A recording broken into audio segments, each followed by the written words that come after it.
คือเป็นภาพบรรยากาศน้ำพุงบ้านตะงอยหรือว่าท่าเพบ้านม่วงคำตำบลนาตาลแหละนี่น้ำพุงบ้านตะงอยกับแม่นทางนี้คือเป็นน้ำพุงบ้านม่วงคำตำบลนาตาลมองนี้เป็นทางลงมาได้นี่ลงมาจากบริเวณเส้นทางขึ้นวัดผาเพิ่งได้ลงมานี่แล้วก็ทางนี้ขึ้นไปกับสิบไปผู้ทางวัดภูกลางไปนี่ทางนี้ขึ้นไปวัดภูกลางนี่ไปผู้ทางดำพี่น้องนี่ขึ้นไปใช้ทางดำวัดภูกลางแล้วก็จะมีเต่าหินได้พญาเต่าหินได้ชงงกจะได้ทางโค้งอยู่บริเวณท่าเพเรียกว่ามงข้าเจ้าเอาไม้อันขึ้นไปไว้ในเทิงเลยได้ทางเทิงของไม้โบราณเลย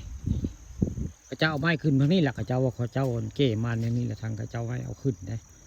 เอาขึ้นไปไว้ทางเทิงไปได้ไม้โบราณอยู่บริเวณหินตัดข้าเจ้าแก้ขึ้นมุมนี้แหละนี่แล้วก็บรรยากาศมันนี่คือพี่น้องนี่แม่นมองนี่มาสร้างแปลงเป็นพายน้ำล้นพี่น้องนี่บริเวณ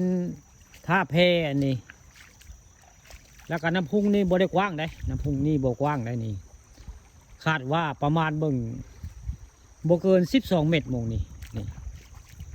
อย่างยาวบ่เกิน15 เมตรพี่น้องกันนะน้ำพุงอยู่ทางเทิงของพญาเต่างอยหินได้นี่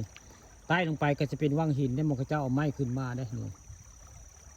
ตรงนี้คือทางเทิงได้เป็นทางเทิงของทางลงมาท่าเพบ้านม่วงคำตำบลนาตาลได้ถ้าเป็นไปได้มองนี่สร้างภายน้ำล้นแบบคือบ้านตะงอยหรือว่าบ้านกุกดูกุกปซีพี่น้องเป็นสถานที่ท่องเที่ยวคักที่สุดล่องเพล่องเรือในตำบลนาตาลอำเภอเฮานี่น้ำพุงก็หอมกว่าตะงอยได้ตะงอยนี่มันกว้างพี่น้องการใช้จ่ายสร้างกะสิยากกว่าทางบ้านเฮาได้นี่บ้านม่วงคำตำบลนาตาลนี่ถ้าเป็นไปได้ผู้ค่าความคิดของผู้ค่าปานคำผสมอยากให้สร้างภายน้ำล้นบริเวณนี่แหละนี่ทางเทิงของพญาเต่างอยหินหรือวังหินที่ข้าเจ้าเอาไม้โบราณขึ้นไปไว้ในหินตัดนี่แล้วก็มีทางลงมาพนิพนธ์ทางลงกระบะได้ก็มีได้นี่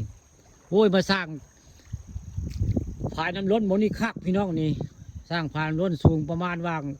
2 หรือ 3 เมตรก็ได้นี่แล้วก็เฮ็ดล่องแพล่องเรือขึ้นไปบริเวณด้านหน้าของวัดผาพึ่งบ้านม่วงคำตำบลตาลคักพี่น้องนี่ผู้ข้าปานคำผสมความคิดว่าผู้ข้านี่ถ้าเป็นไปได้เอาแบบนโยบายของทางบ้านตัวก็ไปซื้อมาใส่ลองเบิ่งเนาะหรือว่าของเตางอยได้เห็ดผายน้ำล้นพี่น้องนี่คักบรรยากาศนี่คือน้ำพุงบ้านม่วงคำตำบลนาตาลบรรยากาศคักสร้างผายน้ำล้นบริเวณท่าเพบ้านม่วงคำตำบลนาตาลนำเงินมหาศาลพี่น้องเข้ามาหมู่บ้านตำบลนี่คนมาท่องมาเที่ยวแล้วก็มาขายของได้เงินพี่น้องคักบรรยากาศ